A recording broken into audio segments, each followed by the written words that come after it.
কৰা এই ধৰ্ষণকাৰী এই অত্যাচাৰী এই পাপী মুছলমান হলেহেঁতেন প্ৰত্যেকজন ৰাজনৈতিক নেতাই হয়তো ৰাস্তাত ওলাই আন্দোলন কৰিলেহেঁতেন আজিৰ তাৰিখত এই যুৱক কেইজন কেৱল মুছলমান নোহোৱাৰ বাবে এজনো ৰাজনৈতিক নেতাই এই বৰা গাঁৱৰ ধৰ্ষণ কাণ্ডৰ কথা নোকোৱা হ'ল নেকি আজিৰ তাৰিখত এগৰাকী নাৰী 17 নৱেম্বৰ তাৰিখে ধৰ্ষণ কৰিছিল 9জন যুৱকে সেই 9জন যুৱক গ্ৰেপ্তাৰ হৈছে এটা ভিডিঅ' ভাইৰেল হোৱাৰ পিছত যি ভিডিঅ' তেওঁলোকে নিজে শ্বুট কৰিছিল ইমান দিনে সকলো নিমাত ইয়াতে কোনো আউটৰিচ নাই আজি আপোনালোকৰ আগত এটা এনেকুৱা ভয়ানক কাণ্ডৰ কথা ক'ম যি কাণ্ডৰ কথা শুনি আমাৰ সকলোৰে লাজ লাগিব এটা মন্দিৰৰ ভিতৰত হোৱা এটা গেং ৰেপৰ কথা এই ভিডিঅ' শেষলৈ চাব তাৰপিছত মোক লগৰ চলি এটা মোক মাতি লৈ গৈছে তাৰপিছত মই গৈছো যাই কিনে আপিটোক ৰবিনৰ লগত দেখা পাইছো দেখা পাই কিনে সেয়া আৰু একো নাই ভিডিঅ'টো মানে মই কৰা নাই মোৰ মোবাইলেদি মানে টিংকুই মানে ভিডিঅ' কৰিছে মোৰ লগৰ চলি এটা ভিডিঅ' কৰিছে ভিডিঅ'টো মানে মই ভিডিঅ' কৰা আমালোকে আছিলো বহুত কেইজন আছিলো কিন্তু কামটো আমি 3জনে কৰিছো কিন্তু বাকী বিলাক বেয়া কাম দীপংকৰ আৰু ৰবিন আৰু মই দীপংকৰ ৰবিন আৰু তুমি ছোৱালীজনী কৰিছিল বাবা ছোৱালীজনী চালক কৰি আছে কিমানত আনিছিলা ছোৱালীজনী মই গম নাপাওঁ এইবিলাক কিমানত আনিছে এইটো মই গম নাপাওঁ মোক মাতি লৈ গৈছে পাহাৰত মই গৈছো মোক ফোনত মাতি লৈ গৈছে মই গৈছো তাৰপিছত আৰু মই একো নাজানো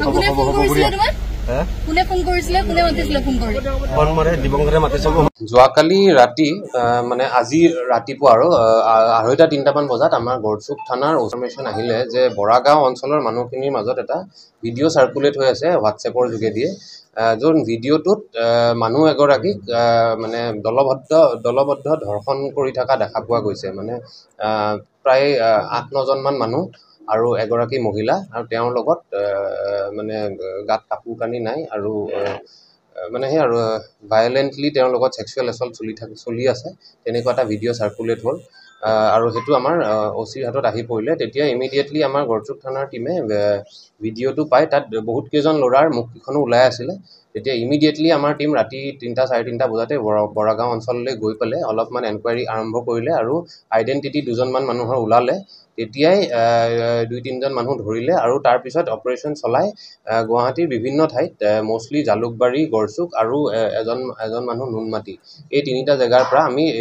ইতিমধ্যে 7জন মানুহ ধৰিবলৈ সক্ষম হৈছোঁ আৰু এই 7জন মানুহ সেই ঘটনাস্থলীত আছিলে আৰু প্ৰিলিমিনাৰী এনকুৱাৰীত যোনটো বস্তু আমি গম পাইছোঁ যে ঘটনাটো সংঘটিত হৈছিলে 17 নৱেম্বৰ সেই সময়ত ৰাস মহোৎসৱ চলি আছিলে আৰু এই গোটেইকেইটা ল'ৰা মানে ৰাস চাবলৈ আহিছিলে ওচৰতে থাকে বৰাগাঁও অঞ্চলৰে ল'ৰা তো তাহাঁতি ৰাস চাই থকাৰ সময়তে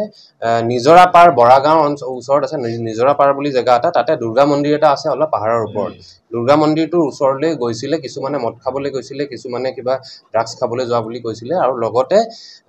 এজন ল'ৰাই মহিলা এগৰাকীক লৈ আহিছিলে তালে আৰু গোটেইকেইজনে মিলি পেলাই মহিলাগৰাকীৰ লগত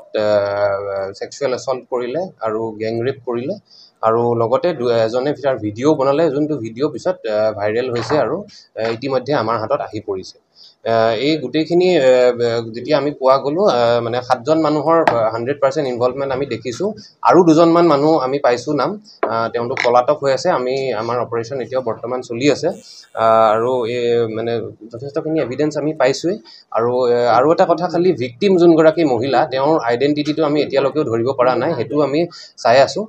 যেতিয়া আইডেণ্টিটিটো আমি পাম তেতিয়া আমি এটা কেছ ল'ম বা যদি আমি বিচাৰিও নাপাওঁ যিহেতু আমি ভিডিঅ'টো পায়ে গ'লোঁ আমি এটা নিজাববীয়াকৈ এটা গোচৰ ল'ম আৰু আমি ইনভেষ্টিগেশ্যন ইতিমধ্যে আৰম্ভ কৰিছোঁ আৰু ফাৰ্ডাৰ আমি ইনভেষ্টিগেশ্যন চলাই আছোঁ যাতে কেছটো প্ৰপাৰলি আমি বিল্ড কৰিব পাৰোঁ ল'ৰাকেইজন গোটেইকেইজন 18ৰ পৰা 22 বছৰ তেনেকুৱাৰ ভিতৰতে সবতছে সৰু ল'ৰাজন 18 বছৰ আৰু সবতছে ডাঙৰজন 23 বছৰ তেওঁৰ নামকেইটা হ'ল এজন হৈছে কুলদীপ নাথ এজন বিজয় ৰাভা তাৰপিছত পিংকু দাস গগন দাস সৌৰভ বড়ো মৃণাল ৰাভা আৰু দীপাংকৰ মুখিয়া